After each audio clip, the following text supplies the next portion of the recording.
Does he have your phone number? Your Yeah. cell number? You've been in touch? Yes. Okay. I would mark him He's as on, present. but yeah. Okay. Okay. We'll keep moving. All right, so first on the agenda is the acceptance of canvass results from election authority. The Rochester Community Unit School District 3A for members of the Board of Education to serve an unexpired 2-year term, Amy Reynolds and Kevin Gade. For members of the Board of Education to serve a full 4-year term, Amy Johnson, Christopher Jewell, and Todd Hanna. Is there a motion to accept the canvass results from the election authority as presented? So moved. Second. Thank you. Call the roll. Mr. Yatoni, Yes. Mr. File. Skip. Mrs. Reynolds, Yes. Mr. Goebel, Yes. Mr. Carly, Yes. Mrs. Johnson, Yes. Dr. Magulius. Yes. I'm going to pause here for something more informal, and that is to thank 3 board members who've served with us. And Don, you served during the hardest year in educational history. So I applaud you for stepping in when you did and taking on this role with us during a really challenging time. And thank you for all of the good service and advice and everything you've given us. And I know you've said you'll be here when we need anything. So thank you so much.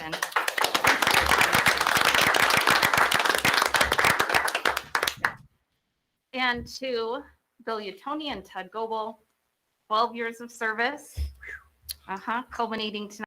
So we have a huge debt of thanks to you and appreciation for everything you've done for the district and the time that you've spent here. It is not often when a school board rolls over this many members, and swears in 5 at one time, and especially in Rochester.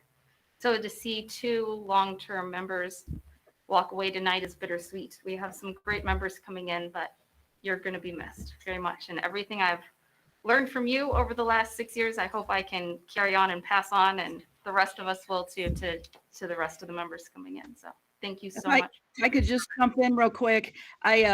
Todd and Bill, I am so sad I can't get to see you off, and really have enjoyed serving with you.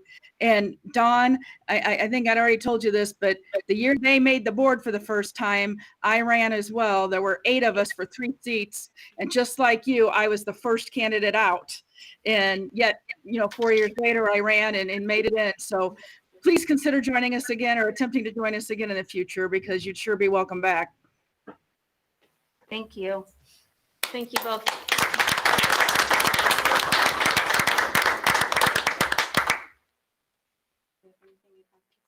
I just want to thank everybody. I mean, Dr. Magulius said it very well. And Don, again, thank you for stepping up to the plate in a really interesting time. No doubt about that. And Bill and Todd, they tell superintendents that the one of the best boards you'll have is the board that hires you. So I appreciate your faith in me.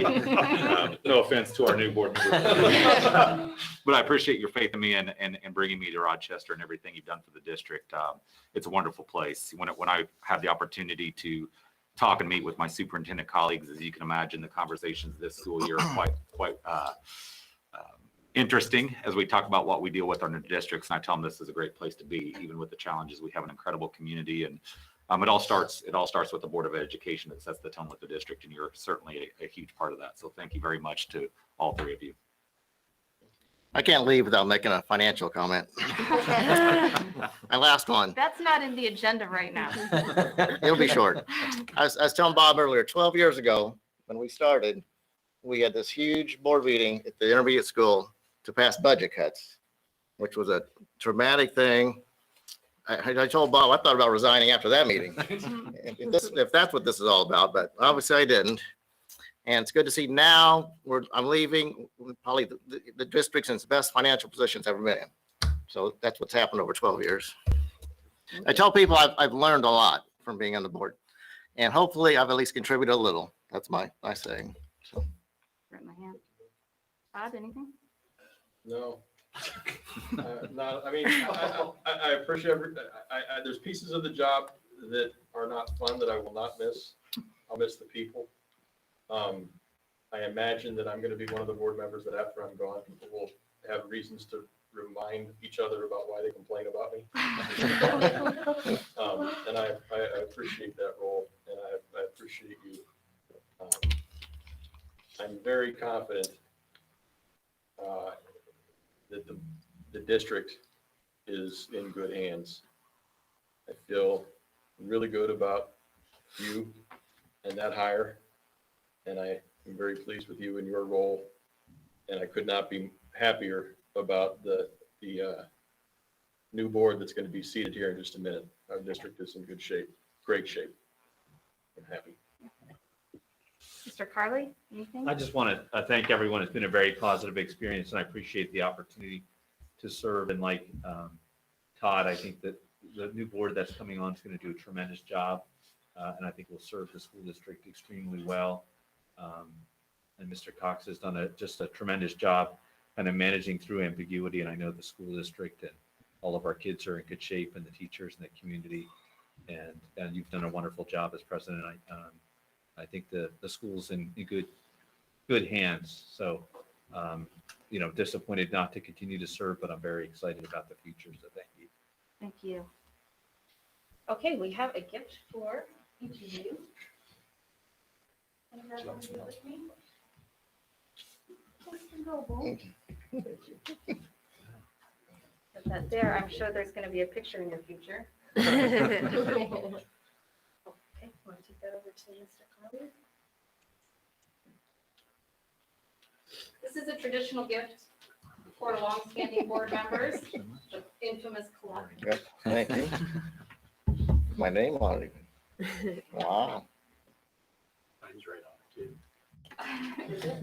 it is right. That's beautiful. Thank you. Yeah. And get the box that came in, I am moving.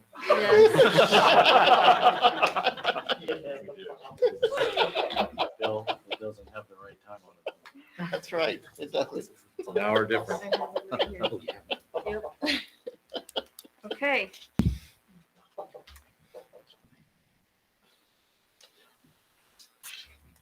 Do you want a picture first? Right now, Jeff? Okay.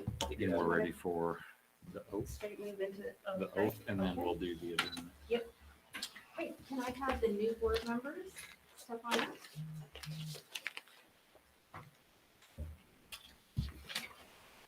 Just make sure I can read it. I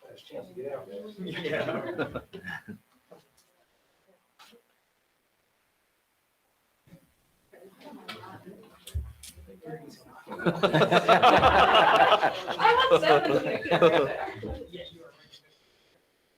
Okay. I'll step to the side. Can you 5 come forward with me? Where's a good place for them? Right there. The line all 5 up right here. Fourth, Amy's online with a virtual oath. Very good. Feel good? Okay.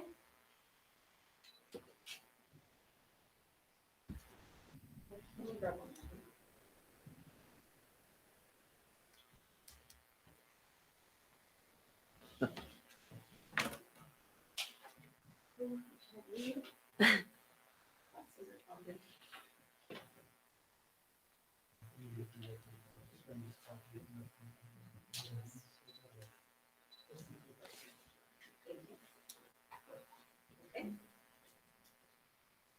All right, I'm gonna have to undo this for a moment to be able to see without my glasses falling. There we go.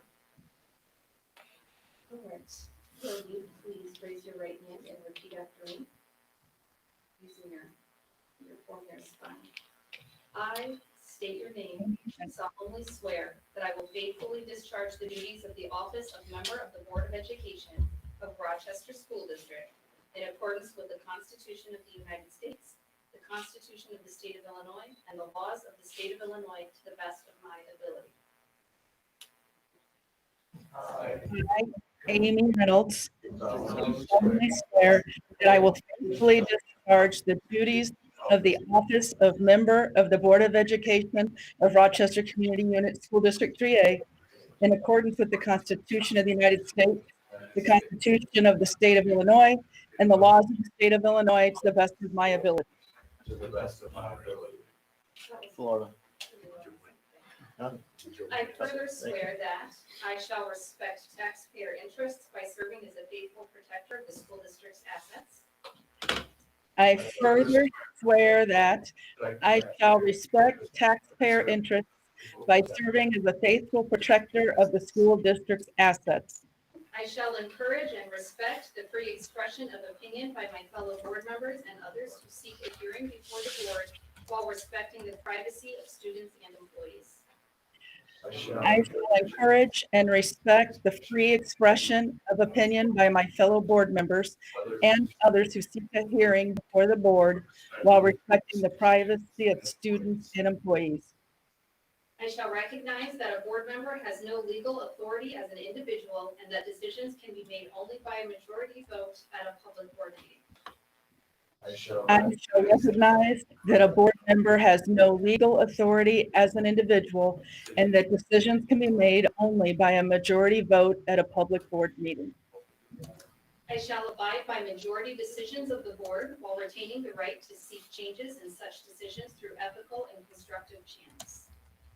I shall abide by majority decisions of the board while retaining the right to seek changes in such decisions through ethical and constructive channels. As part of the Board of Education, I shall accept the responsibility for my role in the equitable and quality education of every student in the school district. As part of the Board of Education, I shall accept the responsibility for my role in the equitable and quality education of every student in the school district. I shall foster with the board extensive participation of the community, formulate goals, define outcomes, and set the course for Rochester School District.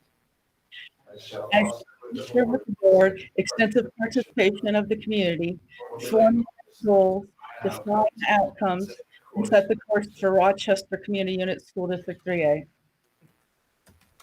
I shall assist in establishing a structure and an environment designed to ensure all students have the opportunity to attain their maximum potential through a sound organizational framework. I shall assist in establishing a structure and an environment designed to ensure all students have the opportunity to attain their maximum potential through a sound organizational framework.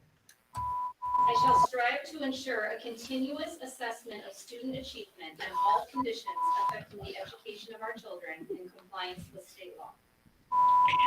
I strive to ensure a continuous assessment of student achievement and all conditions affecting the education of our children in compliance with state law. I shall serve as education's key advocate on behalf of students and our community schools to advance the vision for Rochester School District. I shall serve as an education key advocate on behalf of students and our communities and schools to advance the vision for Rochester Community Unit School District 3A. And finally, I shall strive to work together with the district superintendent to lead the school district toward fulfilling the vision the board has created, fostering excellence for every student in the areas of academic skills, knowledge, citizenship, and personal development. I shall strive to work together with the district superintendent to lead the school district toward fulfilling the vision the board has created, fostering excellence for every student in the areas of academic skills, knowledge, citizenship, and personal development. Congratulations.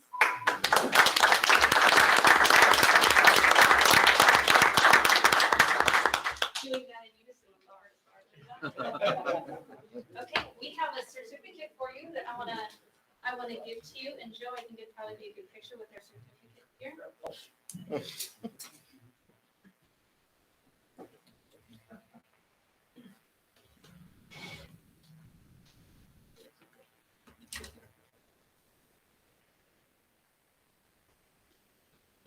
Thank you, sir.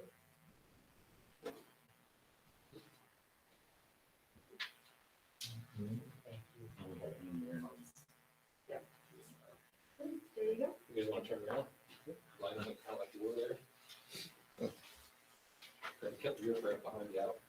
That's what I said. Look at him now.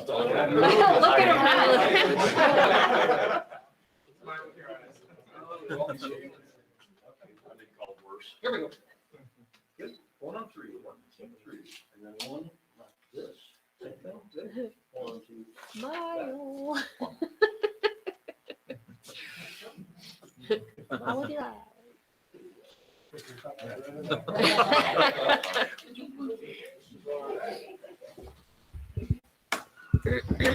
And if you just want to hold there for just one moment, let me say one thing here, and then we'll take a break. Inasmuch as there is not further business to come before this board, a motion for adjournment sine die is needed. Is there a motion to adjourn the board sine die? So moved. Thank you. Second. Thank you. All in favor of the motion to adjourn sine die, signify by saying aye. Aye. Let's take a few minutes to break. We have some refreshments here. Well wishes for outgoing and incoming board members, and we will get new seats arranged for you. And these, I want to say out loud You're also, welcome. Good these luck. cookies are made by our Bill. fifth grade teacher, Mrs. Megan.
on, and can you hear me? Yes, I can hear you. Okay, Mr. File, can you hear us? I can see you, Mr. File, but I'm not sure I can hear you. He's muted. He's muted? Okay, no problem. He just needs to unmute. See if you can click unmute. He's trying. He's trying. All right, we will go ahead and get started again. We have seating of Board of Education members. Welcome, Kevin Gabe, Todd Hanna, and Chris Jewell. Can you hear me now? Yes, we can. Thank All you. right. There we have go. all board members present then with 2 virtual. Thank you. Okay, so we're going to move ahead to appointment of pro tem officers. Pro tem officers will need to be appointed to run the election of officers now. And I call for a motion to appoint a president pro tem. I make a motion to nominate you yourself, Christy Magoulias. Thanks, Amy. I'll second. Thanks, Amy. Is there a second nomination? That was it. Amy, you're good. You can, oh, sorry, never mind. I'll make a I know what you're nomination. Well, this is No. just the pro tem. Yes, Yeah. this is just pro tem. I was just seeing if there's calling for any, if there is a second nomination, because then we would need a vote. If not, if we do not have a second nomination, then we don't have to go to a vote and we don't have to call the roll then. Okay, Sarah, that'll just be appointment or winner by acclamation. and then now, the board will now need to appoint a secretary pro tem to certify the election of officers. And I call for a motion to appoint a secretary pro tem. I will nominate Amy Johnson. Thank you, Amy. I'll second that motion. Thank you. Is there a second nomination? Okay. Thank you. The new Board of Rochester Community Unit School District, number 3A, will now come to order. Call the roll, please. Mrs. Johnson, Yes. Mr. File, Yes, here. Mr. Hanna, Yes. Dr. Magoulias, Yes. Mr. Jewell, Yes. Mr. Gabe, Yes. Mrs. Reynolds. Yes, Again, if there is only one nomination for an office, the Secretary Pro Tem will record a unanimous vote for that member who will thereby be elected. 2 or more nominations for an office will have a roll call for a vote. I call for nominations for the office of Board President. I will nominate Christy Magoulias. I will second. Thank you. Is there a second nomination? Okay. Then a roll call is not needed, and it'll be marked that that office has been elected. And thank you very much, all of you. Vice President, I call for nominations for the office of Vice President. I nominate Amy Reynolds. I second. Thank you. Is there a second nomination? Okay, seeing none. Record will show that it was elected unanimously. And Secretary, I call for nominations for the office of Secretary. I will nominate Amy Johnson to continue in that role. I'll second that motion as well. Thank you. Are there any second nominations? Okay, seeing none, we have a unanimous vote for Secretary and officers are selected. Thank you very much to Mrs. Johnson and Mrs. Reynolds for serving as Secretary and Vice President too.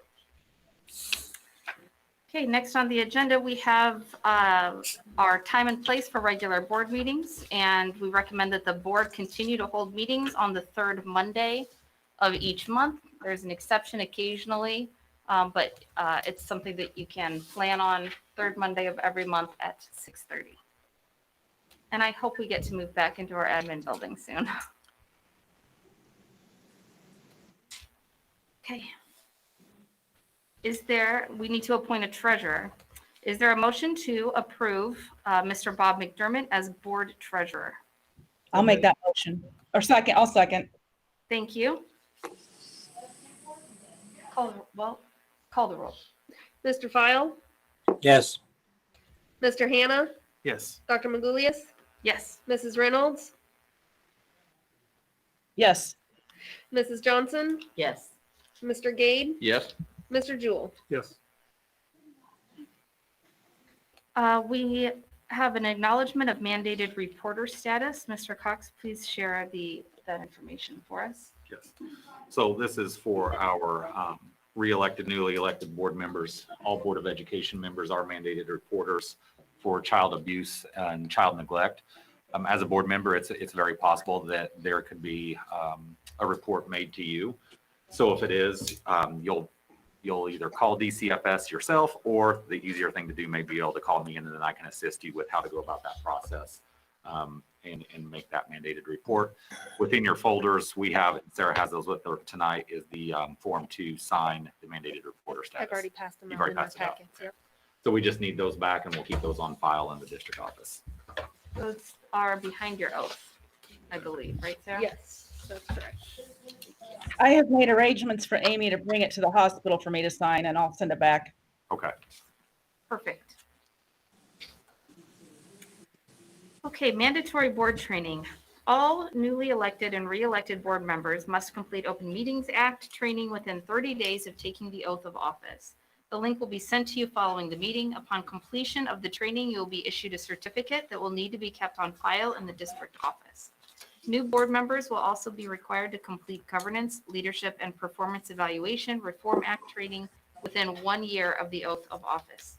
Training opportunities are online, as well as possible in-person opportunities, and these trainings will also be offered at the joint annual conference in November annually, with all hopes that it will be held this year.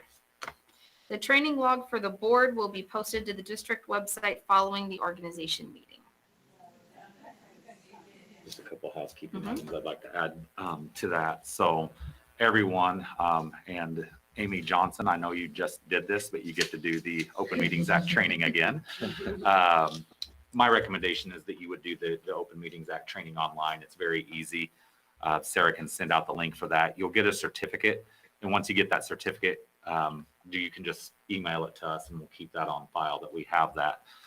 And then the governance and leadership and performance evaluation training, that just has to be done within the first year. If you prefer to do it online, we can get you set up. That is something we would register through the Illinois Association of School Boards. We would take care of the registration and everything. So if that's the direction you'd rather go, we'll go that route. Or if you'd like to do that in person, right now, I don't know that they're doing any, but the joint annual conference that we'll talk about a little bit later on the agenda in Chicago will have opportunities in person for that as well. So that'll be completely your preference, and you have a year to do that. That one, Amy, you do not have to take those unless you haven't taken yours I yet. haven't yet. Okay, so you'll still have to do that. Sooner is better than later, though, in my opinion. My recommendation would be to do it no later than November, especially because of the performance evaluation rating or performance evaluation training. If you do it in November, that's before we do most of our personnel stuff. Our big personnel stuff is usually in the winter time, in the December through February months. Okay. Next on the agenda is the Board of Education Member Code of Conduct, which is also in the packet that was at your seat tonight, I think. Nope, that one It's is in the, not. yeah, it's just online. It's online, it's in your board packet. Included in your packet for your preparation is that code of conduct and policy on powers and duties of the board. I've also included a school board member's approach to the job. With each election comes a time of renewal for boards, and this is a good time to review and reflect for all of us on those board practices, which I'll be participating in as well. Now, as we have that housekeeping stuff out of the way, we will see if there are any visitors who wish to be recognized or to address the board. Welcome, Joe. I don't. Okay, we'll move on to the approval of consent agenda. To give a little background, during this one board meeting here, the purpose of the consent agenda is to efficiently approve routine business that requires little to no discussion. Any individual board member has the right to request any item from the consent agenda for individual consideration to be pulled separately. If that is the case, the best action is that the board member notify the board president or superintendent to make that request prior to the start of the board meeting, if possible. Okay, is there a motion to approve the consent agenda as presented? Make that motion. Thank you. Second. Thank you.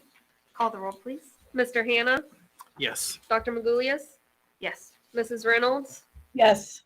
Mrs. Johnson, Yes. Mr. Gade, Yes. Mr. Jewell, Yes. Mr. File. Yes. And financial reports. Mr. McDermott, will you please present the investment report, the year-to-date fund summary, and approval of bills, payroll, treasurer's report?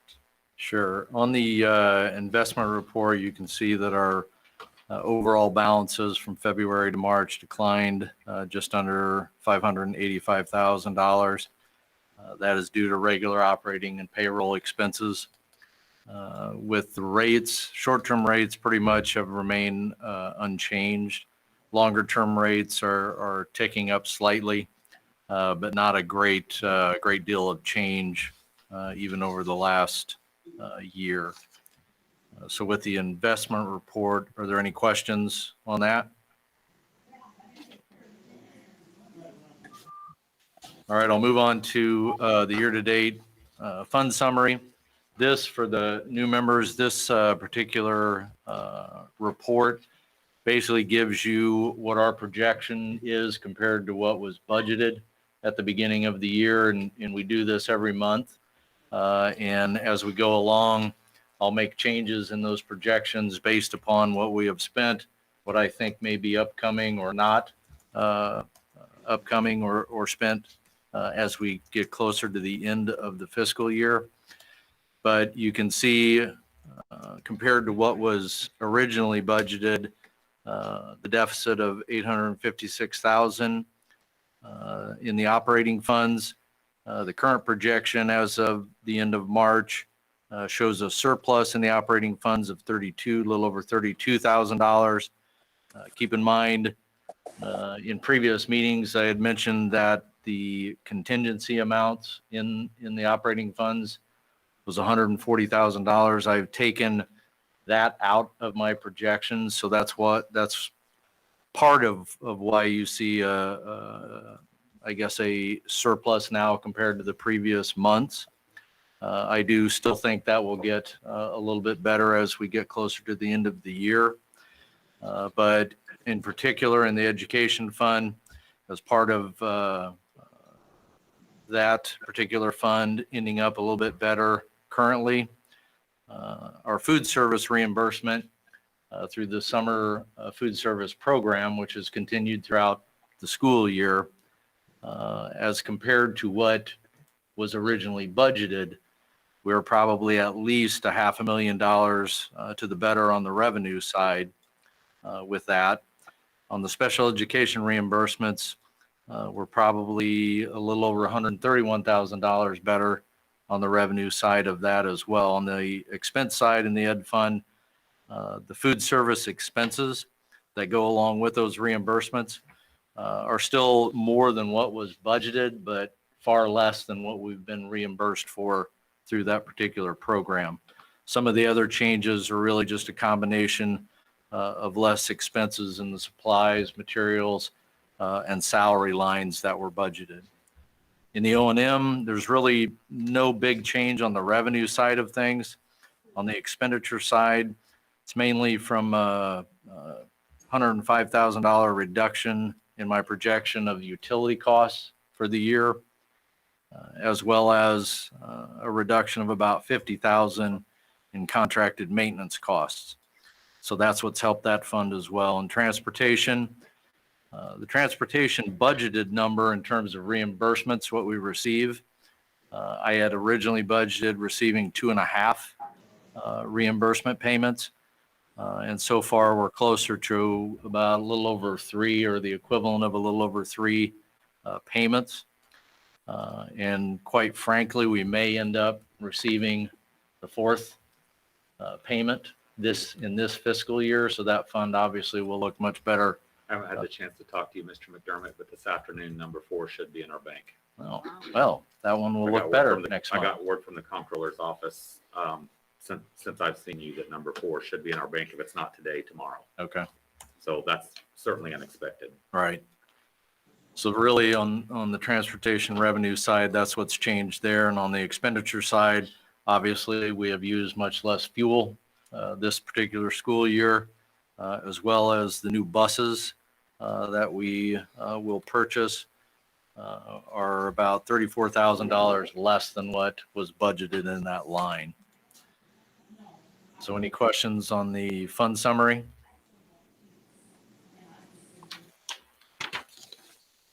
Could I make just a couple of remarks on, this has been, I want to give, first of all, Mr. McDermott a lot of credit here. This has been the most difficult year to budget for revenues and expenditures that I've certainly seen in my time as a superintendent, and quite frankly, working in education. It's really hard to get a feel for how things are going to work over the next 3 or 4 years. We know our local revenues and state revenues are flat, really flat at best, locally and state-wise. We are seeing a influx of federal money from ESSER grants that I'll talk about later to the food service program. We just learned last week that the food service program has been extended for another year. The word of caution that I would tell boards repeatedly, however, is we have to be careful in how we make expenditure decisions, because if you make expenditure decisions that are recurring, somewhere within this next 5 years, we're going to see that influx of federal revenue go away.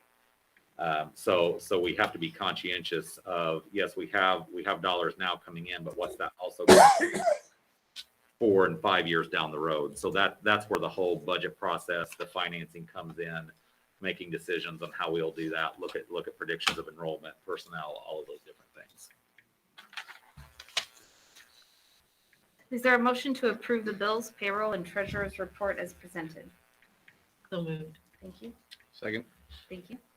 Call the roll, please. Dr. Magoulias, Yes. Mrs. Reynolds, Yes. Mrs. Johnson, Yes. Mr. Gade, Yes. Mr. Jewell, Yes. Mr. File, Yes. Mr. Hannah. Yes. Okay. Next on the agenda is a bit of a change. And I hope it becomes one of our favorite parts of the agenda each month now. Our administrators, we miss hearing from you.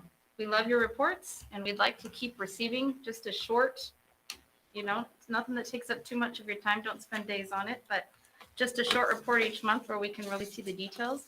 But we'd like to invite you to highlight, share your highlights with us. And we'll try to go in the same order every month so you know what to expect. And Mr. Reed, if you don't mind, we'll start with your schools. Let's do it. All right. Hey, thanks first for bringing the kids back. We have 96% of our kids back, and it's awesome. They're playing, they're having fun. My preschool, though, wants to remind everybody that since September 1, they've been in school Monday through Friday. They've been doing it. They had shirts made that said, "We are younger, we are tougher, we are pre-K." Bob McDermott has offered to pay for the t-shirts since our financial. One thing I do want to share, Mrs. Busboom, our school nurse, has worked very hard this year with the pandemic, and as all nurses have. But for the past 2 years, she's tried to get us certified for the Project Adam Heart Safe School. We were just accredited. We're the first school in Illinois to get this accreditation. It's awarded. You have to participate and fulfill some guidelines. So kind of here they are. I'm going to read it. She sent this to me, so I can't take credit for this. We are the first school in Illinois to receive this certification. It has been present throughout the nation.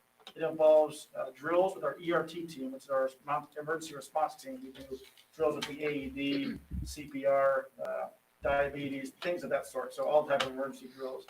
16 staff members outside of our coaches volunteered to learn the CPR on their own, supplying the paperwork to document our medical emergency plans and how we comply with the requirements of the Project Adam organization. Last year, Mrs. Busboom also taught every third grader how to do hands-only CPR, and we'll do that again this year if it's safe to do so. So it's finally an accredited safe school that we know what to do in the event of an emergency that goes to the heart. So congratulations to Mrs. Busboom and our RES staff. And so that's the good news from Rochester Elementary. Thank you. Thank you. Great.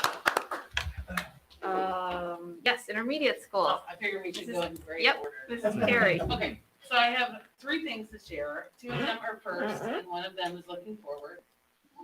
We last week welcomed Dr. Eva Mueller to speak to our 5th grade students. Mrs. Miller helped arrange that. She is the daughter of Holocaust survivors. So she talked to our fifth graders about the Holocaust itself and also just what we can do to prevent another situation like that. They were captivated, and it's like the first person that we've had in our building since all of this started from the outside. So it was really awesome to have her with us. We thank her a lot. Our sixth grade team, it feels like 2 weeks ago, but Monday, they delivered the, Speak up. I will attempt to yell louder. It's been a while since I've been in the high school and had to yell. Okay, so they delivered the advanced placement math test, and our remote students came in, and some of those students have not been in since March of last year. So they eagerly asked to like look around classrooms and have tours, and it was just cool for them to get to see their teachers in like real life. So that was exciting. And we are planning an event for May that is like a Riz Olympics. And we're very excited to host an outdoor game situation with the PTO. Kids are helping come up with games and activities, and there'll be prizes and snow cones. So that is what's going on in our building. Perfect. Thank you. Mrs. Poole? All right, so we are super excited at the junior high that we have been able to hold all of our sports seasons. So we're doing a lot of them concurrently right now. We're super proud of our coaches we have some who are currently juggling 2 seasons at once. So it's all hands on deck effort, but it's been amazing. And kudos to Ms. Pallas for all the scheduling and rescheduling that she's done. We're super excited to do that. Our Fine Arts Department is preparing for the Fine Arts Festival, so that's another sign that we're getting closer to returning to normal. Scheduling is underway for next year, so the students have picked their electives, and Mrs. Beal and I are working on that. And finally, looking forward, I have a group of teachers that is currently working on the planning and development of a junior high jump start program that we might possibly be able to implement this summer for our incoming 7th graders and any student that's new in the 8th grade. So we're really excited about the possibility of seeing that come to fruition. Great. Thank you. And Mr. Ashbaugh? I'm not going to talk about sports, okay? Because that's all the high school ever talks about. So, except we are playing sports too, and football's over. We made it through, right? 6 games. So, one thing I just want to note in your board package, just so you know, our numbers have changed and for the better. We were actually at 330 remote kids at one point. We're down to 265 as of today, with 467 kids in person. So that's been a really good thing. In the last 2 weeks, we've hosted a Madrigals weekend and National Honor Society with guests. So everybody got to bring some guests to that. In the next, I think it's a week, we'll have Spanish and German National Honor Society, same thing. And then we are also planning our awards day. We usually do an awards day, and what we're going to do is our tech staff is kind enough, they're going to broadcast it on YouTube so the kids can see it broadcast in the rooms. So the kids that are getting the awards will be able to come down and walk through the auditorium, get their awards, and all their friends will still get to see them in the room. And then we are not going to have senior breakfast due to breakfast stuff, but we are still going to have that awards day and invite 2 parents or 2 people from each senior. They can have a guest and do that. And then the crazy thing is we are going to have a prom on the tennis court on Saturday night. And right now it looks like 71 and sunny. We have over 300 kids signed up. They'll be in pods of 50 broken up on the tennis court, and our sponsors have worked their butts off. And I think I'm just glad we're getting to do it. And I think kids will be really excited. So that, and I know we're going to talk about graduation later, so I'll leave that. And yeah. So that's the high school. So Awesome. As a parent of a senior, I will say a huge thank you for having a prom, because they didn't get it as a junior, and any version I know in our household, she's very excited. it'll be Thank fun. you. I can't wait. Definitely. I gotta bring in my donation still. I should have brought that tonight. Okay, and then we have, any other administrator reports, Mrs. Shaw, or? who else? She's in class. She's in class, okay, Did you want me to? Okay. sure. I just wanted to highlight some work that has been taking place.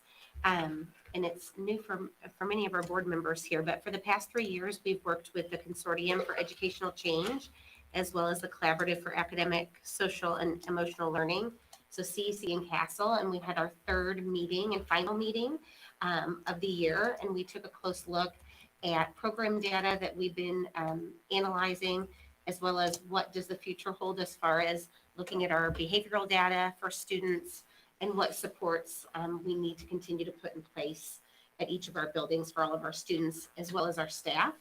We also took a team of 6 staff members from the SEL team to a training last week with Capturing Kids' Hearts. Again, the focus is on social emotional learning. And so we're exploring, if they're possible, just exploring what options there are for our district moving forward in order to meet those needs of our students. And knowing the needs look very different, especially being in a pandemic and moving forward. So we will keep you posted. Thank you. Thank you. Yes, I definitely like it already. Thanks, everybody. Mr. Cox, will you please provide the superintendent's report? Yes. Like our administrators, I'm going to change up the report a little bit. You'll have a report each month in your packet. I'm just going to highlight some pieces of that. So if you have any questions before or during the meeting, certainly ask. Then I can spend some time on a few larger topics. If you would have seen me when Mr. Ashbaugh was talking, he said that it looks like it's 70 and sunny on Saturday. I stuck my head, but it wasn't because I was celebrating. I'm like, please don't jinx us. Sorry. No, I do want to commend everybody district-wide. We're trying to do our best to provide opportunities, activities, and just some fun, some good things for kids. Last summer and at the beginning of the school year, we were having school, but we didn't get to do the fun stuff. And it's just been really incredible to see the smiles on kids' faces, are seeing their eyes smiling, and parents who are so thankful that we're able to come, be able to come to school and see their children excel at the things they love to do. So it's been a lot of work from a lot of people, and it's not always been perfect, but everybody's trying their best, and I really want to commend them for doing that. The traditional fall sports seasons are over. Now we're into the actual spring sports seasons finally. So we have those going. It's a really short window to get everything done, and it's taken a lot of coordination and just so many people behind the scenes and so many logistics that happen. And we don't say this enough, but I want to say thank you to our transportation department and our bus drivers, because getting all of these kids to the right places this spring is just unreal. So I really want to thank them for that. And without them, we couldn't do that. And also, one of my personal favorites of the year was the Madrigals, being able to perform. We didn't know if we would be able to do it, and we'll give the kids and all the directors and people involved, parent volunteers, a lot of credit for doing that. And last but not least, I want to recognize and congratulate the Rockets High School volleyball team. They are state champs in our book. They are undefeated and at the top of the 3A polls. So we'll go to the old college football days when they didn't have a playoff. If you're at the top of the poll, you are a champ. Yeah. I have not seen the football final poll yet, if they dropped us down to 4A or not. Do you know? I don't. No, they kept us in 5A. They kept us at 5A. So we'll credit them as still then they're still the 5A state champs because they didn't have a playoff. So see, that's how we do that. A couple into some business items and some things I do want to highlight. For the first time this year, I'm not going to do an extended report on COVID and school protocols. You can cheer if you want. They've been quite lengthy. It doesn't mean it's not serious, that we're not still doing a lot of work to that end. It's just the fact it's the sign of the times. We are moving forward. We're taking steps forward. We're getting very accustomed to our protocols. So what I want to say is about next school year. Our plans for next school year are to return to school at the start. I don't remember the date off the top of my head, but start of school in August, and to be going to school 5 days per week. Now, again, just like last summer, that could change with whatever guidance comes from the State Board of Education, what would come from the Illinois Department of Public Health. Just today, I was in our Abe Lincoln Superintendent's meeting, and we were discussing the school guidance for next year from the State Board of Education. It was to be released last Tuesday. It's still in first draft mode.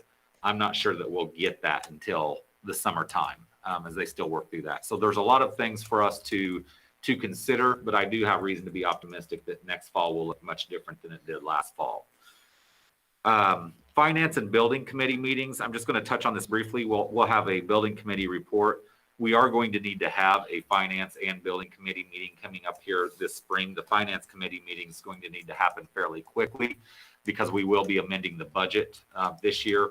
There was no way for us to be able to predict the revenue and expenditures, especially the revenue and the grants that I will touch on in just a few moments with that. And state assessments. I've had some questions about state assessments. We've lobbied very hard to once again suspend state assessments for this school year. That did not happen, and it's primarily because of the federal Board of Education and the grant dollars, specifically the Title I grant dollars. In order to receive those, we still have to go through with standardized testing. The Illinois State Board of Education has determined that there will be no punitive measures, no school ratings, but we still need to take the testing, and they gave us the ability to test this spring or next fall. We have decided as a district to test in the fall. We felt like across the board, we had students who are still remote, students who are in person, kids who are just trying to get back on track. And the last thing we wanted to do was sit kids down and have them take a test. Now, just to understand, and this is something, one example to highlight, next year in the fall, high school students, high school freshmen are going to have to take some time out of their schedule to take an 8th grade exam. It's not ideal.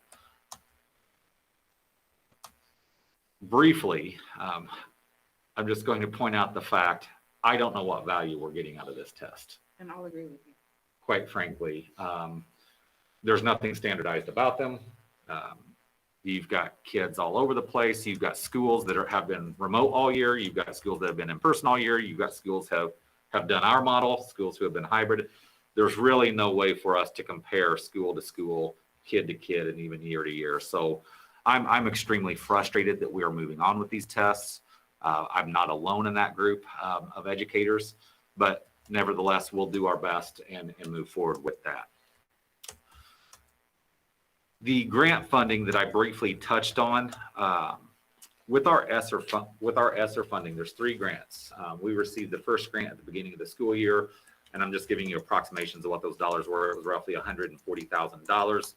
Our second grant, which is ESSER 2, it's in play as we speak. We're writing the grant as we speak. It's $460,000. That application is due at the end of June. We're working with DLT, some of our curriculum committees to determine where can those expenses go. And then we'll have the American Recovery Funds that will come open. When's that application open, Mrs. Keller? July 1st. July 1 for the American Recovery. Correct. We don't know the estimate for that grant yet. We've been told to take 1.2 to 1.3 times your ESSER 2 funds, which would be that grant amount. So we're looking at safely, between the 3 grants, we're looking at about $1.5 million for Rochester schools. Now, you're going to hear other schools getting much, much, much more money than that, even smaller districts than ours. It's all based on your Title I formula. So we have less Title I students in the Title I program, so we're going to get less dollars. Now, it's still a lot of money. We have 3 years to spend the dollars, a little more than 3 years actually, to spend the dollars. But it touches on what I mentioned earlier. We have to be really careful how we spend those. By and large, the grant dollars are fairly flexible. We are allowed to supplant, which that's not typical in federal grants. So the safest place for us to go is to supplant the dollars. And if there's something we want to do that's a little more innovative or out on the edge, we probably use our local funds and our regular funds to do that. And that's all for auditing purposes, to stay within the parameters of the grants. So we probably will do a little more supplanting than we typically do in those federal grants. But again, we're still working through that, determine the best way to spend those dollars. We did consider doing some extra work with students this summer. Mrs. Poole mentioned a jump start. Mrs. Carey has some teachers working on that, but we also told our staff that we don't have to get in a rush. There's going to be time. So if people need to take a breath and a break this summer, they can do that. And with that, I'll just open it up to any questions anybody has about anything else on my report or anything I mentioned today.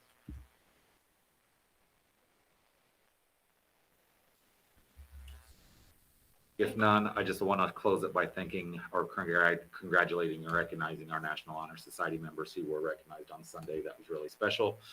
And I think we're going to be having Illinois State Scholars announced here shortly, very soon. So Great. Congratulations to all those students for their hard work. And there was one memorable moment during the ceremony.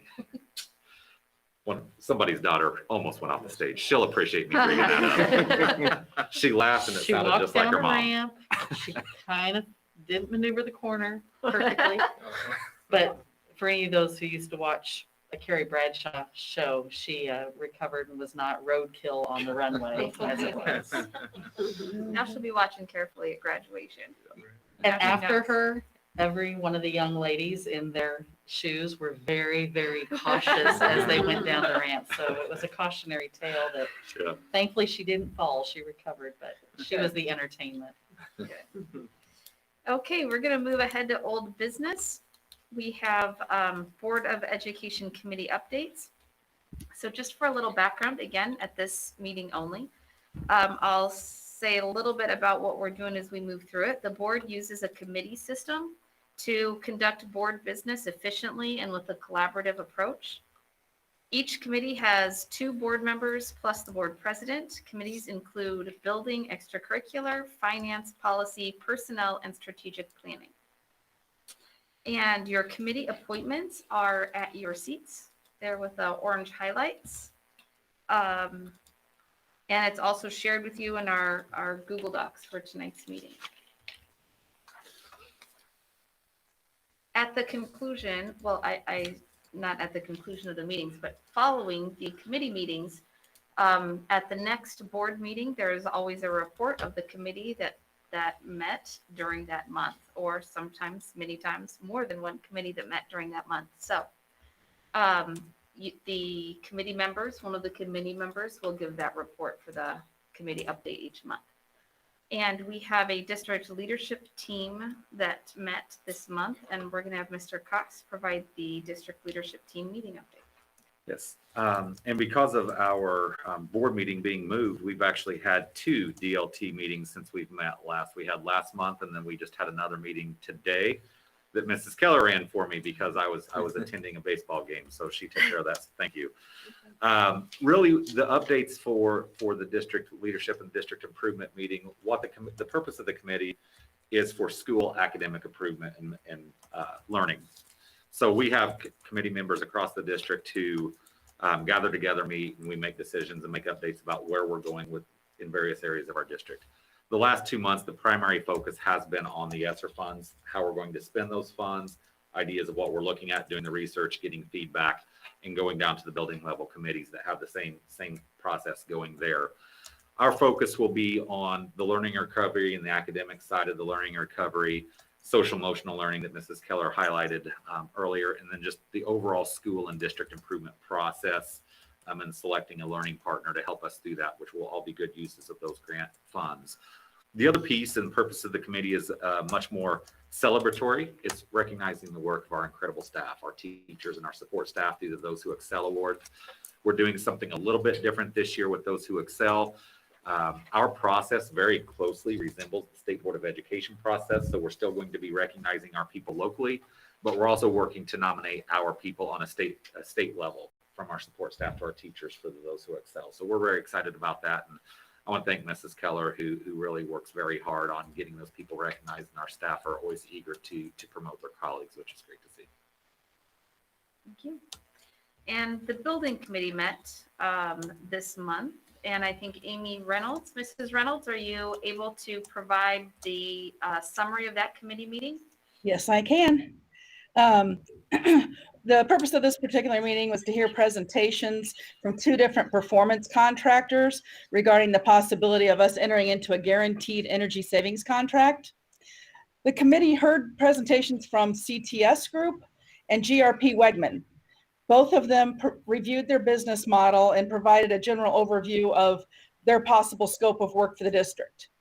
The scope of work presented during the committee will be useful in assisting with development of short, intermediate, and long-range facility plans. The overall consensus of the committee was that CTS Group was a better fit for the district.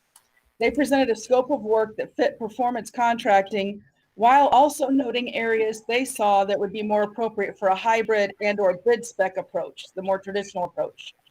They worked well with local contractors and district staff and demonstrated a good ability to listen to our needs and experiences.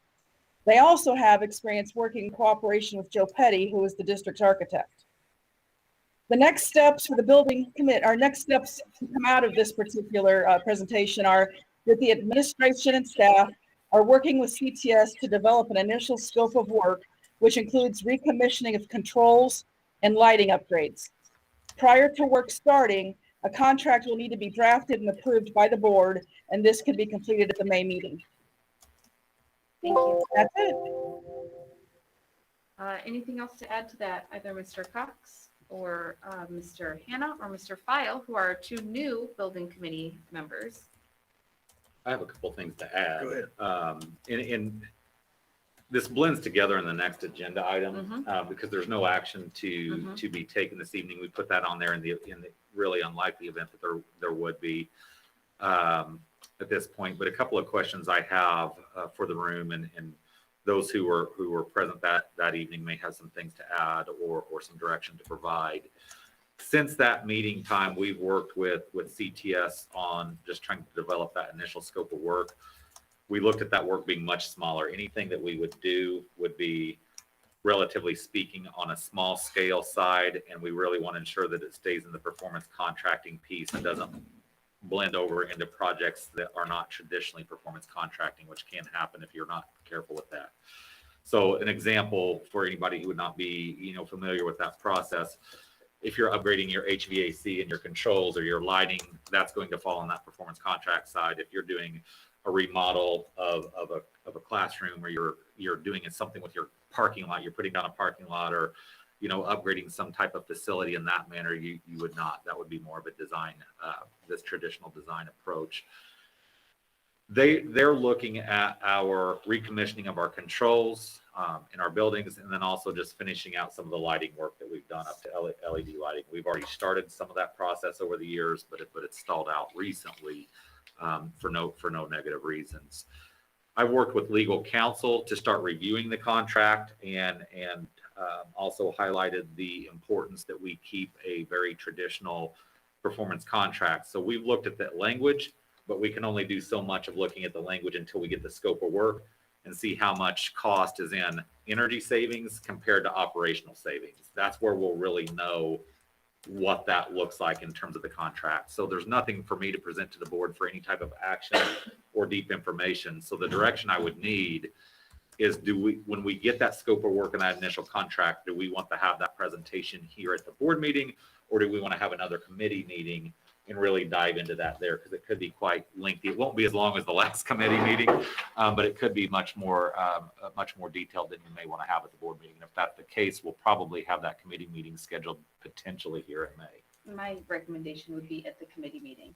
That's what we'll use our committees for. And any board member can attend a committee meeting. You can attend and participate, but there's 2 assigned to each committee. So they'll kind of conduct that committee with you and the representatives from CTS as needed, and then bring recommendations and reports back to the board the next board meeting. And there was a lot to digest. So everyone that was there, if there's That any was a questions or 4-hour discussions. committee meeting.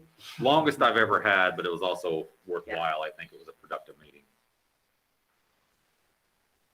I think you touched on everything that I wanted to, and I think it's the right way to do it is take it back to committee. Let's slow it down just a little bit more and analyze what CTS can do with the way that we want to approach things, keep things local, keep things bidding as much as possible, making sure that, we're using our money wisely. In keeping the scope of work smaller, are we looking towards the focus of a single building? We still, those particular assets or that focus of HVAC controls and lighting seem very prime to be able to keep it, individual building specific. Yeah, I think we could. Now, there's different needs at different buildings. As you heard that evening, we know from a control standpoint, the intermediate school and the rack would benefit the greatest from the controls. The lighting would be completely different. The concern I have with lighting is probably our greatest lighting need comes in this building. With that being said, like when you get, I always use the J wing as the example. If we go into the J wing and upgrade the lighting, well, there's a lot of other upgrades that need to be done. And I've always been a proponent, and other people may see it differently, that if you're going to go in and spend time and money in an area, just do it. Do it all because it's cheapest and most efficient and the best to get it done. I don't think we're ready to tackle that. There's a lot of discussions that need to be had there. So I'm curious, I'm interested to see what recommendations that they will have and options, because it won't be just recommendations, there'll be options, which may, again, lend itself to the committee. And I think the ultimate goal here, in addition to doing some work and doing some work that's needed here in the early stages, it's also to develop that, as Amy had mentioned, short, intermediate, and long-term building plan. Mm-hmm. So that way we have a clear path for our regular operating funds, but we also have the path for our capital projects. You'll hear me call it capital projects, Fund 60, sales tax. It's all the same thing. I always say capital projects funds. But we need to have a plan for that as well, because we, done correctly, we have the ability to do, I'm not going to say whatever we want, but we have the ability to do a lot of really great things for our school district and not have to go to the taxpayers to borrow that money. We can do that with the funds that we have through the sales tax and our local operating funds, but we just need to map out that plan. And we don't have a plan yet. And it's not for a negative reason. We're only in year 2 of the sales tax, and there's been a few things going on since it's been passed. You've had leadership changes, board changes, and this pesky pandemic. Pesky pandemic. Good. And I think also that long-term plan that we'll have will help give the transparency for our community members and our teachers and everyone who's asking questions about, well, what's next? What are we building? What are we looking at? What are we improving? Where are we going? How are we spending that money? So that's important to have so everybody can see that long-term plan there. Okay. Thank you, Mrs. Reynolds, for providing that update. Sure thing. Okay, so I think we've covered the next agenda item, consideration of the guaranteed energy savings contract. We've discussed there's no motion or movement on that. So unless anybody would have any further questions or discussion, I think that covered it. Yeah. So we'll move on to the next agenda item and into new business. We have the discussion of fees for 21-22. The updated fee schedule for next school year will be presented by Mr. Cox. Will you please highlight any changes? And we will also provide the board an opportunity to discuss or ask questions afterward. So this is really a preliminary discussion. Typically, boards of education get presented the fees to be able to look at, ask questions about, and then the following month we will approve those. If there's any legwork we need to do in the interim before we make a recommendation. Mrs. Keller and Mr. McDermott got together, did some work, and talked about fees. Really, there's nominal changes. The biggest is being the College Now fee, which was already voted on and approved by the board last fall. I don't remember what month it was. The biggest thing there is the College Now. That fee will pass to the parents. And if anybody's interested in how that decision was made or the why behind it, we have a very good presentation that we made. I can send it to you. It's a PowerPoint presentation that still shows the costs and the benefit to families. Families are still getting a great deal out of the College Now program that we have there. So that was the biggest and highlighted change. Is there anything either one of you wanted to mention or anything that somebody saw as a question? The only thing that I'll add is some of those items that are highlighted. I spoke to Mr. Ashbaugh in regards to the College Now and how that will work going forward. Yes, the parents will pay that fee. It's a matter of how they will do that. And hopefully Lincoln Land will, invoice them directly as opposed to us being a middleman in that process. So that's still outstanding. I think Mr. Ashbaugh is waiting to hear back from them. And then the other one that will probably need to be discussed is the technology fee has been for grades 4 through 12. And we're looking at that to be K through 12 with a change there because K through 3 are now going to have Chromebooks at their for their use. So that'll need to be discussed. And then the only other minor change, which really isn't going to come into play, but we are required or mandated to make the change every year to the daily lunch price or state reimbursable lunch price has to go up by a nickel every year. That's why that's changed on that page. So really a few minor changes to really be discussed. Would you remind me what the amount is that we will still be subsidizing for college now? 0. This covers all of it? Yes, with the exception of our free and reduced students under free and reduced program. We're working with families there on that fee. We I didn't couldn't want to- remember if we had decided to graduate it because so many parents were used to it currently and then in another year change it again, or if we had. We did that last spring, actually, because the idea came up, well, not the idea, the need came up a year ago. And we had already, guidance counselors had already made schedules for high school students so that there was no sticker shock for parents who weren't expecting that when they signed up for classes in March.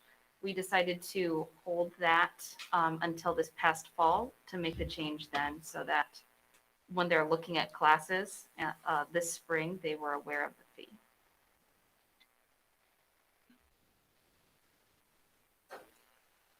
The only other item on the fees that I would want to discuss a couple of options with the board. It's been brought to me or it's been asked of me if the district would consider waiving the admission fee to activities for our students, for our student body. It's not uncommon. I've seen it done before where, students and their families pay a lot of fees that's presented to you tonight. As a school district, we look at giving students a positive place to go and a positive place to be, letting them in to do that. So we don't want cost to be the prohibitive factor for students to come to our events. So I wanted to throw that out there and a couple of options to look at. Obviously would be waiving the cost completely. We could reduce it even more. I don't personally think that is worth it. We could do it high school only. We could do it high school, junior high, or we could just do it district wide. My initial recommendation would be to do it district wide for students who have a school ID or students of Rochester schools. But this would be for Rochester students. It would not be for our opponents on that. So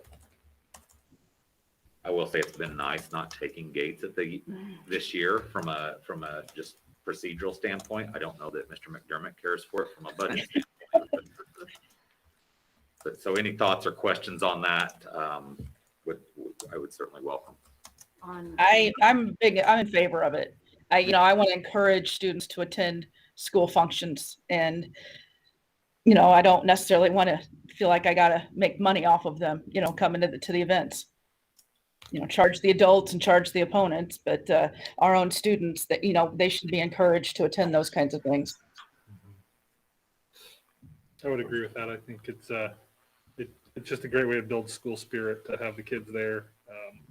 I was able to go to the football game on Friday to see the student section. That always makes it a lot more fun for everyone, adults included, just to have the kids that have that enthusiasm. And let's be honest, it's the parents that pay anyway, right? Yes. Although I know a family. They're still going to take that money. It's probably just more at the concession stand they're going to spend. At the concession stand. And when you have a family with 3 or 4 kids and you're going to those events, that's many more dollars you need to have in your pocket as a parent, 2 parents and 3 or 4 kids that are entering than without. And I also, what came to mind for me when Mr. Cox mentioned this was, when you have an event, a practice that's getting out, let's say football players are finishing a practice and there's a volleyball game that's starting in the rec, if they don't have a couple dollars in their pocket, they have to go home.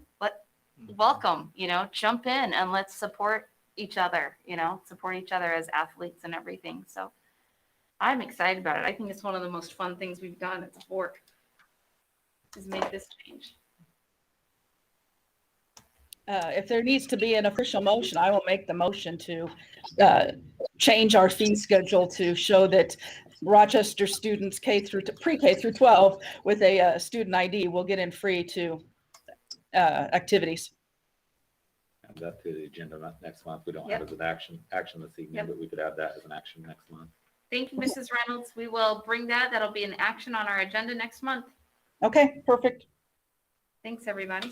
Excuse me, I just want to make sure, can we make sure we delineate what activities? Because I know like We will. the groups that pay for prom, that's how they pay for prom, stuff like that. We're talking like athletic. Just commission. athletic. Yeah, we'll talk over the next month and bring a Well, recommendation. can we add band concerts and that? Because there's supposedly $1 fee charged for those. And if we're going to encourage students to attend student events, then I think that the concerts and now obviously I don't want like the play included because that's a special one-time thing.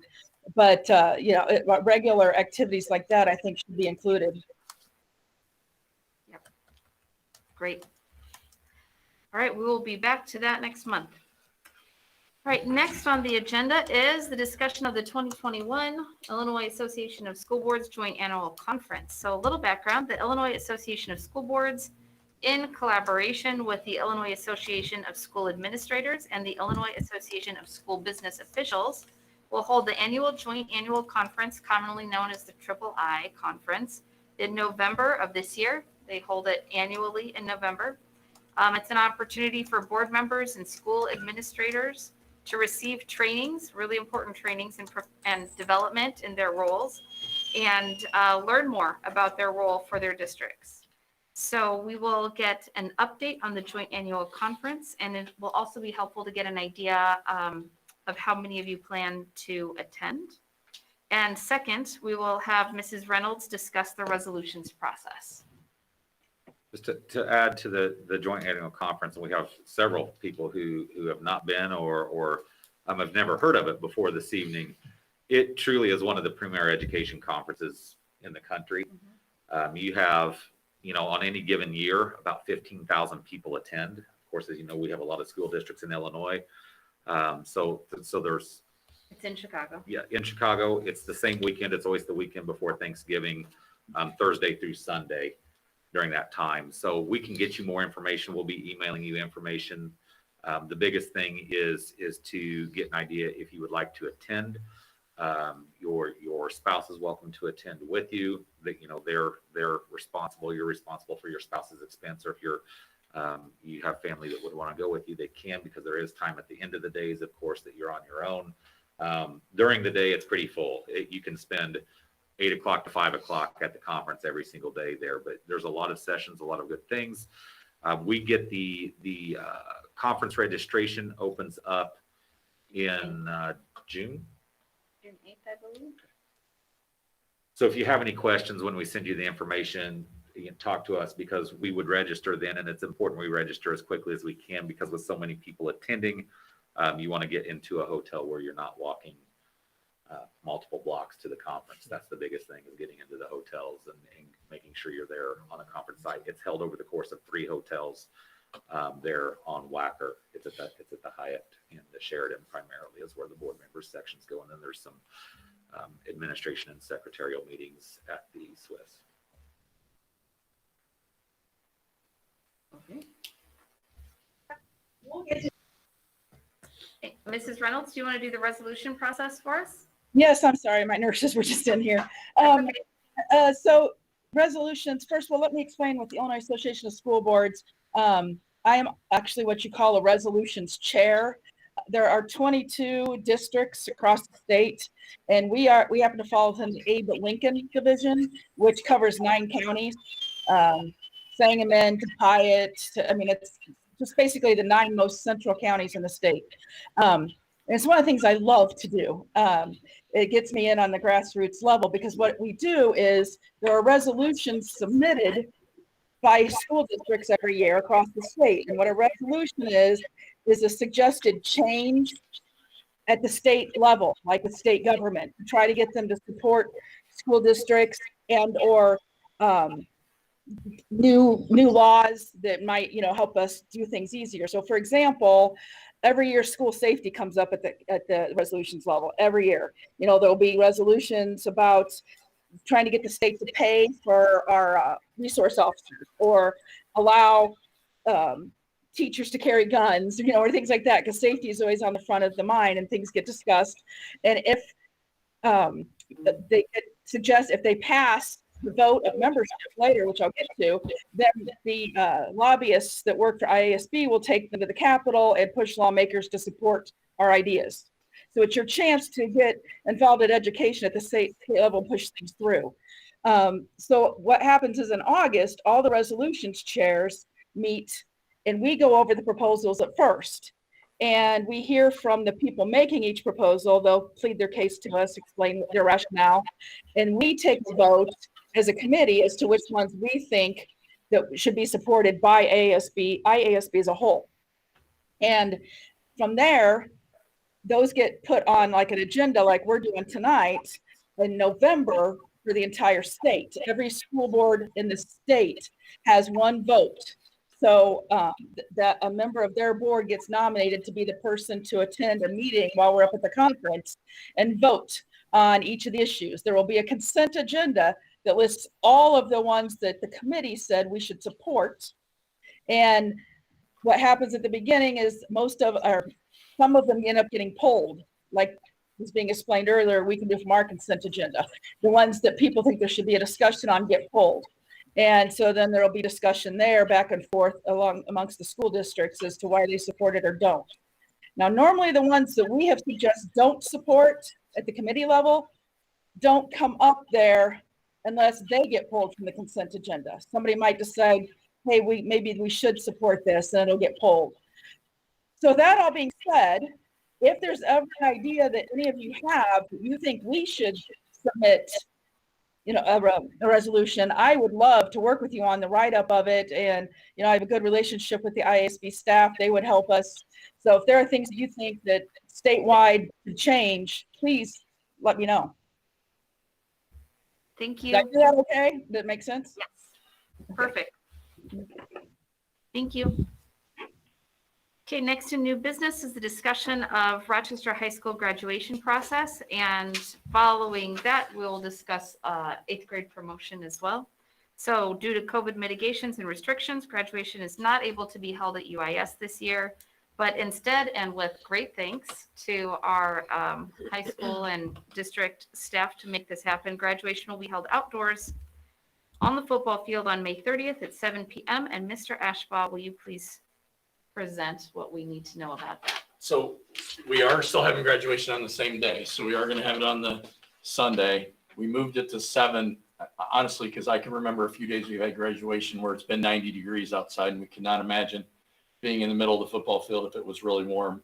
And so currently our plan is we're going to practice at 1 o'clock on Friday, the 28th. So right before, and we have rented. So basically we're taking the money that we would usually use for UIS. We've rented a stage basically because we want somebody to come put it up who's a pro at it and it's safe. And then we also rented chairs that will not sink into the football field since it's the ground. Our plan is basically that the students will be on the yard lines out each side of the actual stage area. We did make a decision that we are going to, and this information will go out to parents later tonight because I know they've been dying, but we're going to allow everyone to have 8 guests at graduation. The seniors will receive those tickets at practice on that Friday because it's mandatory that they come to practice. And I've already given them that date so they know ahead of time. So here's our plan. So you can just kind of picture through this. We're going to open the gates for anyone who needs accessible seating at 5:30. We're going to have a golf cart there available so we can kind of move them back and forth. They'll notify Mrs. Tucker if they need accessible seating. We're going to open the gates for all ticketed guests at 5:45 p.m. They'll enter through the main entrance of the stadium. There will be seating in the bleachers, the track, and actually the sideline area. So we're going to encourage parents to bring bag chairs with them I mean, it's kind of funny to think about that, but we're going to have them bring bag chairs, however, and be able to come and sit. The graduation ceremony will be broadcast on Rochester Rocket TV. Mike Greer has graciously done this. This will be his second year doing it because last year was kind of a different. And then we tried to figure out there's a senior video if you've ever been to one before. So they are going to show the senior video at 6:30 on Rocket TV. So if people have their phones, they'll be able to watch the senior video before they come out. And then our last plan is at 6:45, we're going to open the gates for anyone who is vaccinated, but they will just be able to get in and move to the south end zone. They can either sit down there, stand down there, but we feel it's more important to make sure that the kids' 8 guests are the ones that can get down in front. We don't want somebody bringing 20 and kind of going out of order. So speaking of that, we usually have 2 board members who sit on the stage and give out diplomas. 2019, it was Nikki and Amy because they had kids graduating. It doesn't matter to me who the 2 are. I can give you a crash course on what you do. But I do need a couple, if that's possible, to hand out diplomas. Kevin and Amy, do you both have kids graduating? Yes. Yes. Christy, are you okay with letting them both do it? Yeah, I've talked to them. Okay, I didn't know that, sorry. That's okay.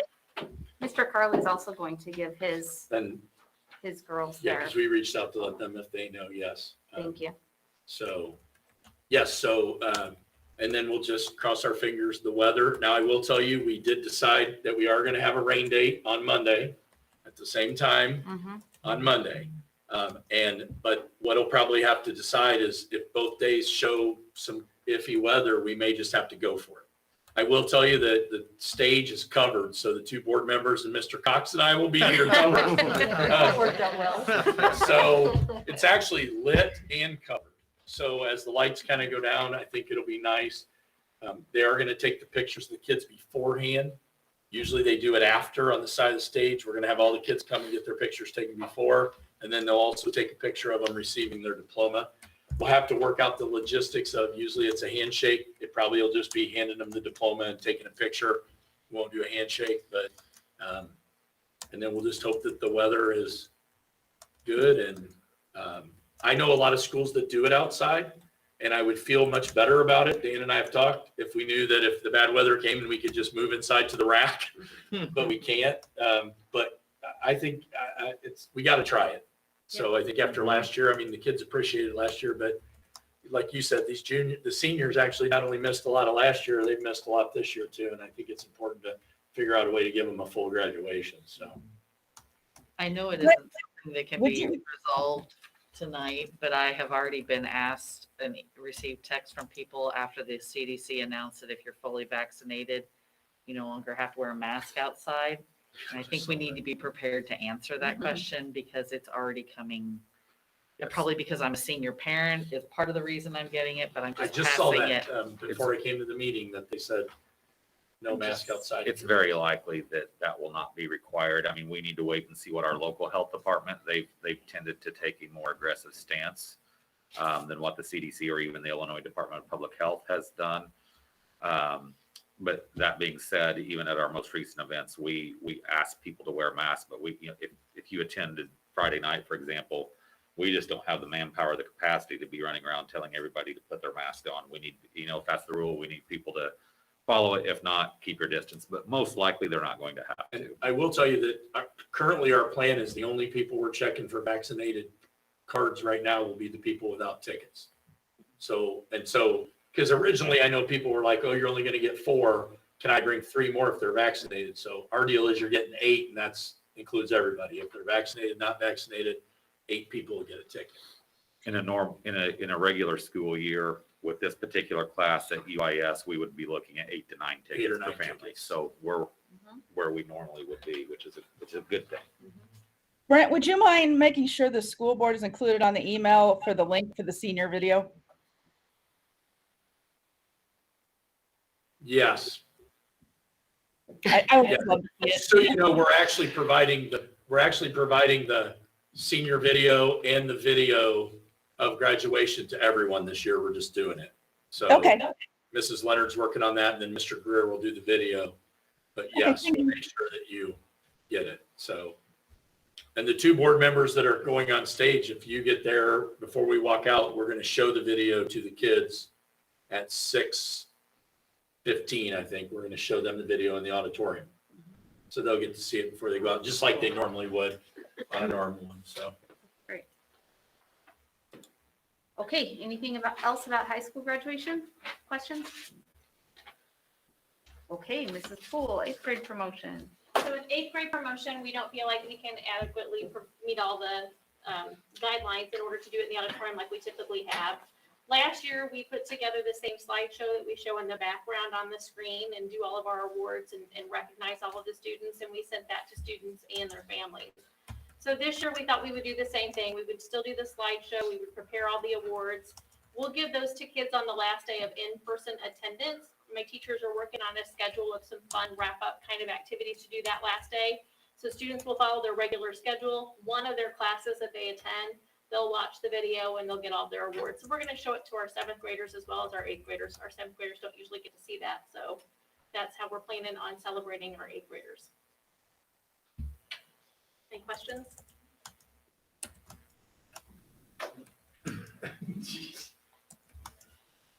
Okay. Next, we have the approval of IHSA membership renewal. Communications received from the IHSA have informed districts that a fee increase for membership is necessary. Mr. Cox, you have some things to say about that? I do. I think it probably serves as no surprise. School districts, principals, superintendents are not real supportive of this proposal to increase fees during the pandemic, and that would include here at Rochester. The fee assessment, typically, this would be on the consent agenda, just like it would be for the IESA that was on earlier on this part of the agenda. But since this was different, and it's certainly a significant cost or significant change, I should say, in how the IHSA has done business, I thought I should at least inform the board of how and why. I think the biggest frustration that I have is the way it was rolled out. We received word, member school districts received word of this assessment less than 2 weeks before the vote was actually taken. We made a request. I know I was not the only superintendent who made this request, but we did make a request for some discussion to slow this down and have some town halls and also provide financials. None of those questions, including mine, were answered until after the vote was already taken. Primarily, we wanted to know what are the fund balances, what were the historical and current fund balances of the IHSA, what are the revenue and expenditures, what are the projected revenues and expenditures of the IHSA, and also how much PPE loan did the IHSA get to offset some of the costs that they had. Their rationale was that they have had no state tournament series and that they have had no admissions for those state tournament series, and that their fund balances have been depleted. Their fund balances are $4 million. The best I can tell is that they were depleted by about half. So the question I have is, how much fund balance does a not-for-profit need to have? I can't make judgment because I'm not in the chair. I just wish there was a little more discussion and transparency. But the purpose of this fee is to restore that fund balance on that. It's not going to exist forever, but it is here for now. So you can see where we would fall is in the second to last column or row from the bottom of 1625 for next school year. $1,625 would be our assessment, $813, and then $407. I think the last thing that I will say, and with great respect, tell all of our principals in the room, but the IHSA Board of Directors is made up by principals and primarily principals of suburban school districts that I don't think really have an understanding of what it's like in central and southern Illinois school districts, and I voiced that concern as well. However, our option is to pay it or not pay it and not be a member of the IHSA. So that's not a very good option right now. So if there's any questions, I'd be happy to entertain those. Otherwise, we will need a motion. Is this on top of what we already pay? Or, sorry, go ahead. This is the fee. Okay. Yes, this is the fee, $16.25. What do we normally pay? There is no fee. Okay. Correct. They went back and forth over the years, but for the past several years, but you pay per sport that you have. But in recent years, we've not paid anything per sport. They take how they've made money from school districts is whenever you host a playoff game or a regional, they take a significant portion of that gate. So people, one thing that people, a misconception is whenever we host big events that we make a lot of money on those. We really don't. I don't know if I know that question. It can be voted on right now. In new business? This is it, yeah. Okay. Yes. Did they answer the question on the PPE amounts? It was, yes, it was 400, pull it up here. $466,632.50. That was the first round. The second round was 411,000. So over 800,000 in PPE. And I'm assuming all were fully forgiven. Don't know. That's a question I still have. Is there like other schools that are like boycotting or, I mean? No, none that I'm aware of. There have been superintendents that just expressed concern, and admittedly, the IHSA said they dropped the ball on transparency. And that comes after the fall where they also, really gave up any decision-making authority they had in the fall. So the frustration level's pretty high for several reasons with the IHSA. And please know that I understand me voicing those frustrations here, the ramifications of that, but at the end of the day, it's very frustrating. And the IHSA's decision-making this school year has been very frustrating. And I just think there was opportunities to be more transparent with their membership. Well, one of the things that I appreciate about you is that you advocate at those levels. You advocate with IHSA, you advocate with the Sangamon County Health Department of Public Health. So I don't mind. It doesn't seem like it's one of those you can really take your ball and go home. Mm. There's nowhere else to go. So, If we do, it hurts our kids. Yeah. Yeah, At the end of the day, and it's it not hurts students. something there's no real discussion. I appreciate the background and again, it's, how much funds, over how many years have they accumulated that sort of fund balance and to feel like they need to sort of make that back up in a single year seems. And to be candid, they know nobody's going to take. Exactly. their toy and They know everybody's that. still going to be in the sandbox and they know that. So it's. Okay, so I call for a motion to approve the membership renewal for the IHSA. I'll make a motion. Thank you. I hear a second from Mrs. Reynolds. Call the roll, please. Mrs. Johnson, Yes. Mr. Gade, Yes. Mr. Jewell, Yes. Mr. File, Yes. Mr. Hannah, Yes. Dr. Magulius, Yes. Mrs. Reynolds. Yes. Okay. Next is the approval of standard-based report card recommendation for RAS 23. Mrs. Keller? Thank you. So the Curriculum and Instruction Council had the opportunity to meet during the month of March. And at that time, they approved a proposal from the 2-3 building to adopt standards-based report cards for second and third graders. The new report cards are aligned to the Common Core standards and the assessments that are administered at these grade levels. Standard-based report cards will provide parents and guardians with the skills in which their students are meeting, progressing toward, and needing improvement on. The communication that this provides is key as far as teachers and families being on the same page, so that communication has been critical. Planning and providing support for students during these years. It's important to note that Rochester Elementary EC1 did implement standard-based report cards during the 2017-18 school year, and so this is the natural progression that we're now. I know last year they had started working on it, and then now they really, I'm so proud of them during a pandemic. They continue to move forward and do great work. So a big shout out to Mr. Reed and Mrs. Ross, as well as the report card committee, for keeping things moving in the right direction. So. I would like to concur with that. When Mrs. Keller first approached me with moving forward with this up the grade levels, that was my first question. I'm like, wait a minute, do people want to do this right now? And Mr. Reed and his team were very excited and passionate about it. So credit to our teachers, because I know during these times there would be be many staff that would say, yeah, let's just pump the brakes and wait. So I'm great for them. So I know they're very passionate and believe in it. Any questions or discussion? Having seen the kindergarten, first grade report cards, I feel like there is a lot more detail there. You know, it's not just 5 or 6 subjects. There's a lot more as a parent to see and really, I think it gives a better overall view. So I'm happy to see them kind of to move that at that level as well. Okay, I call for a motion to approve standard-based report cards for 2nd and 3rd grades. I would love to make that motion. I'm gonna let her then. Is that okay, Mr.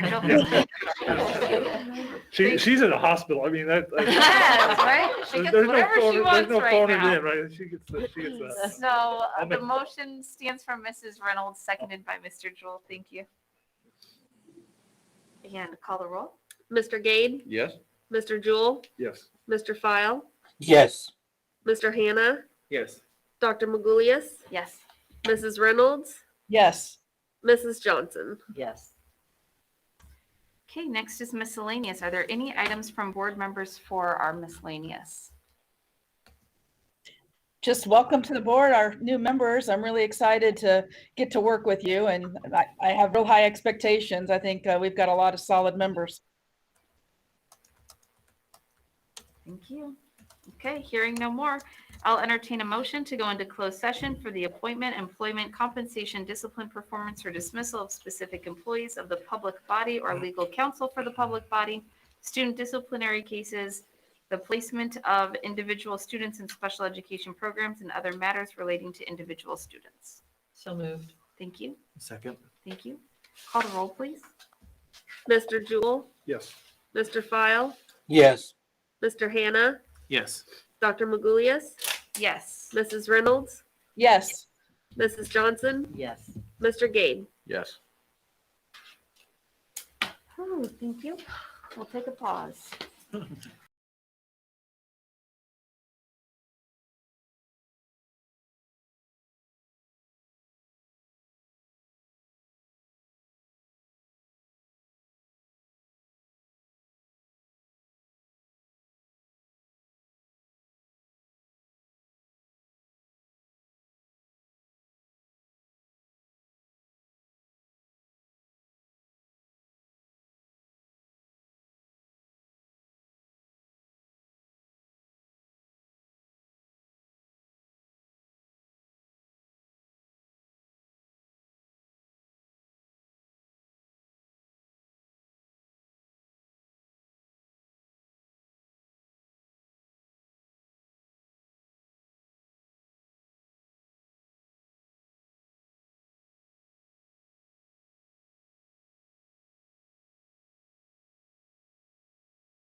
We're almost there. Might need a portable battery for Sarah here. Uh-huh.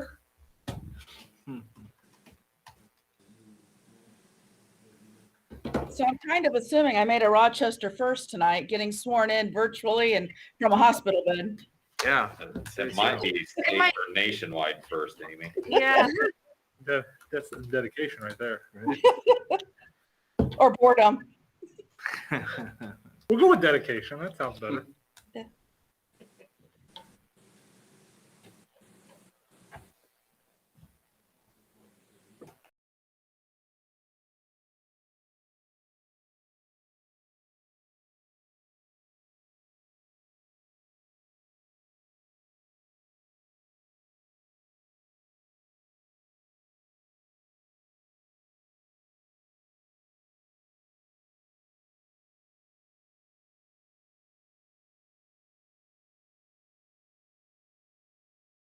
Next week, and they'll each get 2 cake pops individually wrapped with a note from the Board of Education, thanking them and wishing them a happy week. Get those numbers from Sarah. I do. I have the numbers here. Yep. Okay. I think we're good. Are you ready? Did you say Mr. Ashbaugh needs to come back in? for Yes, I something? just let him back in. I think he's showing on my screen, so. Okay. I think we are good to go. All right, back in open session. Are you ready? Okay. I call for a motion to approve the personnel report as presented. Make that motion. Thank you. A second. Thank you. Call the roll. Mr. Hannah, Yes. Dr. Magulius, Yes. Mrs. Reynolds, Yes.